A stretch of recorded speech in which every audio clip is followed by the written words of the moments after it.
लेडीज़ें अपना पहनावा क्यों चेंज कर रही हैं? जो इतनी कैप्री पहनती हैं, बारमूडा पहनती हैं, जीन्स टॉप लगा के घूमती हैं, लड़कियां ऐसा पहनती हैं, तो क्या समाज को सुधारना ये अच्छी बात नहीं है क्या? समाज कैसे सुधरेगा? ये तो माँ बाप की जिम्मेदारी है कि वो अपनी बेटियों को समझाएं कि ये ना वो खरीद के लाते हैं तो बेटियां पहनती हैं। जैसे जेंट्स लोग को बोलेंगे कि चूड़ी पहन के निकलो, तो क्या वो निकल जाएंगे? नहीं निकलते। तो लेडीज़ें चूड़ी क्यों पहनना बंद कर दी? चूड़ी मांग भरना क्यों बंद कर दी? बिंदी लगाना क्यों बंद कर दी? सही कह रहे हैं आप, यही तो कलयुग की शुरुआत है। आप सभी चैनल को सब्सक्राइब कर लीजिएगा। जो भी YouTube पर देख रहे हैं चैनल को सब्सक्राइब कर लीजिए और शेयर कीजिएगा। तो राधे राधे दोस्तों, स्वागत है आपका हमारे YouTube channel reaction by Usha में। तो बात करेंगे हम आज ऐसे लड़के की जो कि पंडाल में आता है और कहता है गुरुजी, आजकल की जो लड़कियां हैं अपने ससुराल वालों की बात नहीं मानती, अपने पति की बात नहीं मानती, ज़्यादातर वो अपने माँ बाप की बात मानती हैं। तो फिर गुरुजी ये बात सही है या गलत है, जो कि अपने ससुराल वालों की बिल्कुल भी इज्जत कदर नहीं करती है और न ही अपने पति की किसी बात पर ध्यान देती है?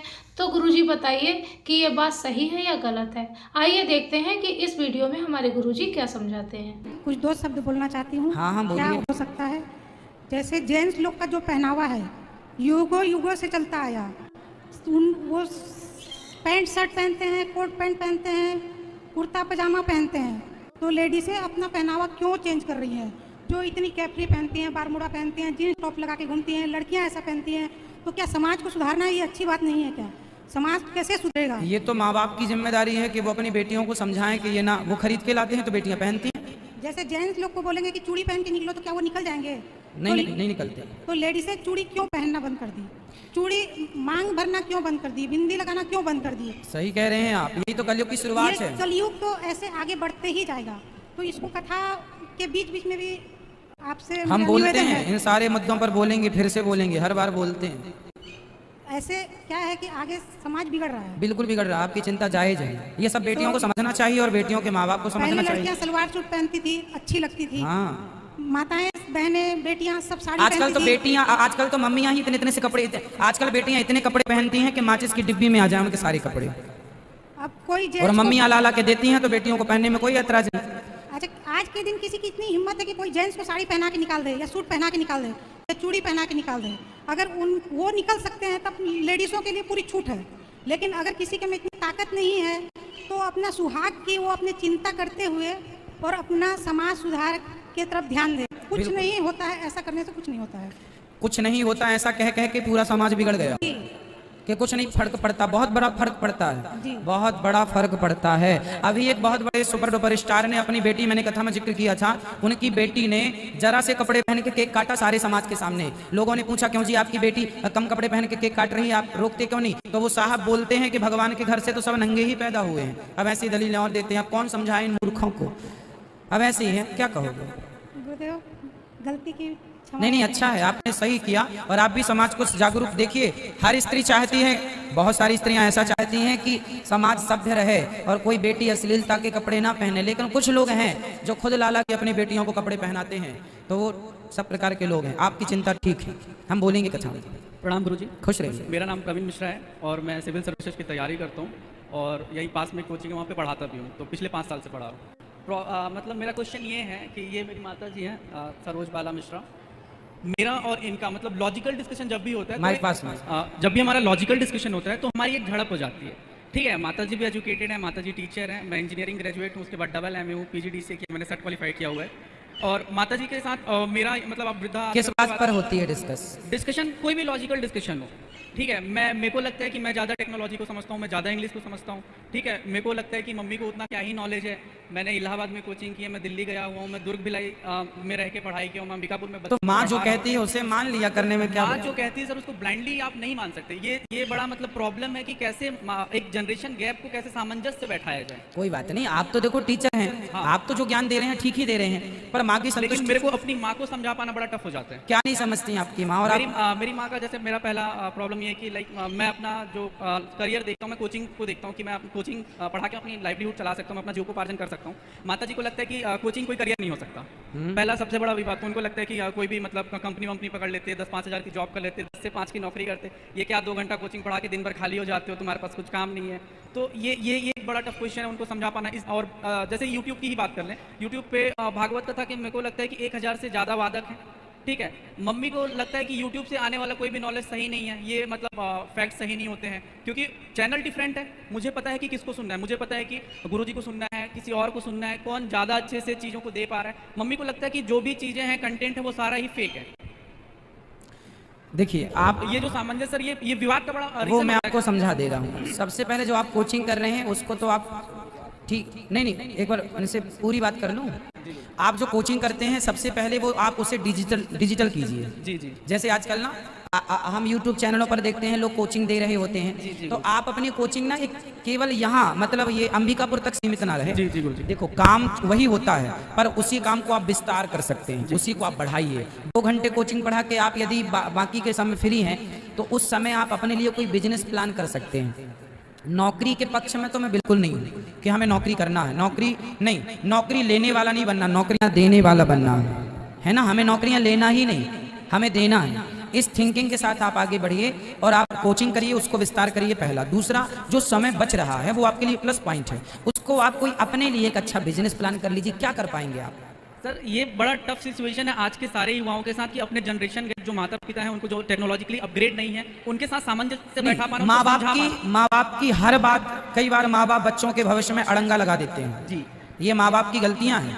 माँ बाप कई बार कहते हैं तुम ये नहीं कर पाओगे, तुमसे ये नहीं हो पाएगा। नहीं, आप भी पढ़े लिखे हैं, आप भी शिक्षित हैं, माना कि, पर आपका जो उस जमाने का अनुभव था वो आज के इस अनुभव से मैच नहीं कर रहा है। कुछ अनुभव अलग है, आज का जो समय है वो अलग है, उसे आज के युग को हम समझ रहे हैं, आज के बदलाव को हम महसूस कर रहे हैं। हमारे दादाजी, हमारे पिताजी, हमारी माँ इस बदलाव को महसूस नहीं कर सकती।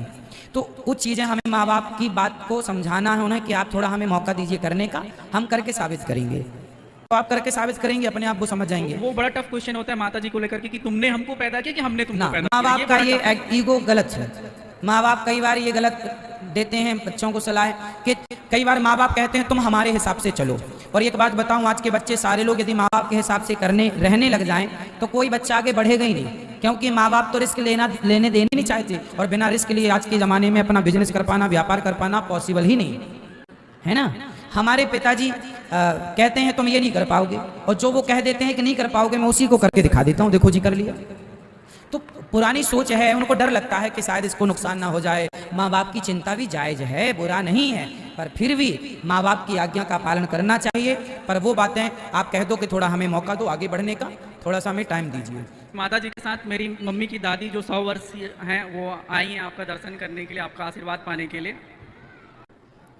खुश रहिए, भगवान सुखी रखें आपकी माँ को। आप समझाइएगा। अच्छा जी महाराज जी, श्रीमन नारायण भजन सुनने का बड़ी इच्छा जय हो रही है। श्रीमन नारायण, बताइए। श्रीमन नारायण भजन सुनने का मन हो रहा है। कल सुनाएंगे। ठीक है महाराज जी।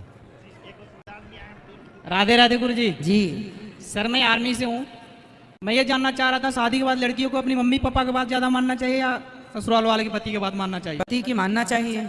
बट ऐसा होता है मैक्सिमम तो हर बातें अगर पति बताते ना मान के मम्मी पापा को मान लेते हैं बातें। आजकल घर टूटने का सबसे बड़ा कारण है कि लड़की अपने माता पिता की बात ज्यादा मानती है, पति और सास ससुर की बिल्कुल नहीं मानती।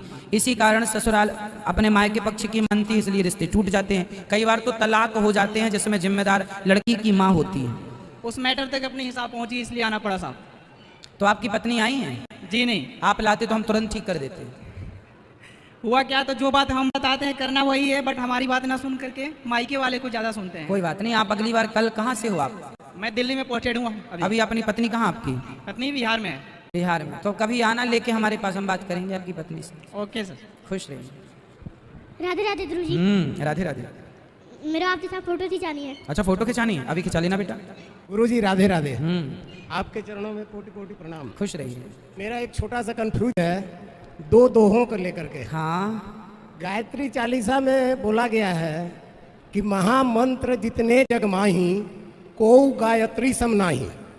एक दोहा आपके हनुमान चालीसा में है, और देवता चित न धरई हनुमत से ही सर्व सुख करई। ठीक। तो ये मुझे कंफ्यूज करता है कि किसको माना जाए, क्या किया जाए। भाई गायत्री अपनी जगह श्रेष्ठ है, हनुमान जी अपनी जगह श्रेष्ठ हैं, दोनों अलग अलग पार्ट है ना। गायत्री वेद मंत्र है, वेद मंत्रों में जब आएगा तो सबसे श्रेष्ठ गायत्री, और भक्तों की बात जब आएगी तो सबसे श्रेष्ठ भक्त हनुमान जी। वो अलग विषय है, अलग विषय है। राधे राधे गुरु जी। जी गुरु जी, मेरा प्रश्न यही है कि मैं रोज पूजा करती हूँ सुबह, लेकिन मतलब जो चीज़ मैं अपने विश्वास से पूजा करती हूँ तो कभी जब पूरा नहीं हो पाता है तो मेरी मम्मी बोलती है कि मतलब पूजा पाठ में बेकार करती है जब तेरा कुछ पूरा ही नहीं होता है। तो मेरे को क्या करना चाहिए? पूजा पाठ करिएगा। ऐसा नहीं है कि पूजा बेकार होती है। किसान आज खेत में बीज बोता है तो कल ही नहीं काट लेता, 4 महीने लगता है। जो आप अच्छा कर्म करेंगे उसका फल मिलेगा, है ना। मम्मी पापा से बोलो आप भी पूजा किया करो। भगवान की भक्ति सबको करना चाहिए। भगवान के बिना कुछ भी नहीं है। पता नहीं लोग क्यों उल्टी बातें करते हैं। विश्वास करती हूँ, फिर थोड़ा सा मन मेरा मतलब भटक जाता है कि मैं कोई नहीं, आप कथा सुना करो नित्य, सुनती हूँ बाबा जी। बस सब अच्छा होगा। जी खुश। आपका आखिरी सवाल बोलो।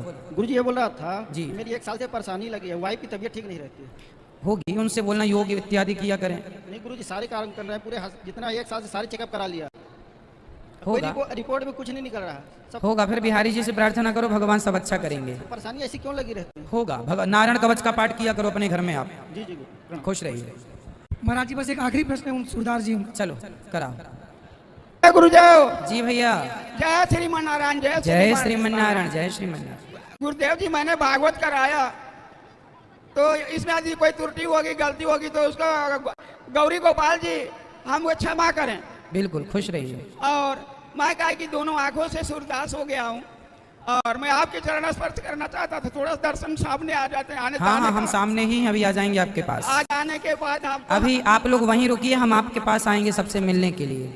खुश रहिए। तो दोस्तों, जैसे कि आज की वीडियो में हमने देखा कि गुरुजी ने समझाया कि जैसे आजकल की लड़कियां अपने माँ बाप की बात मानती हैं और सास ससुर की कोई बात नहीं मानती, अपने पति की बात नहीं करती, इज्जत नहीं करती अपने ससुराल वालों की, तो गलत है। और जैसे कि एक मैडम ने बोला कि आजकल की लड़कियां शादी करने के बाद भी मांग में सिंदूर नहीं लगाती, माथे पर बिंदी नहीं लगाती, तो ये गलत है। जैसे कि हमारे समाज पर गलत प्रभाव पड़ रहा है। तो दोस्तों, आजकल के बच्चों को, लड़कियों को समझना चाहिए कि हमारे सुहाग पर भी असर पड़ता है। तो इसलिए ये फैशन को थोड़ा अलग रख के अपने समाज में जो हम शादी करते हैं तो हमें अपने पति की उम्र पर भी फर्क पड़ता है। इसलिए आजकल के बच्चों को, लड़कियों को चाहिए कि मांग में सिंदूर जरूर लगाएं और माथे पर बिंदी जरूर लगाएं।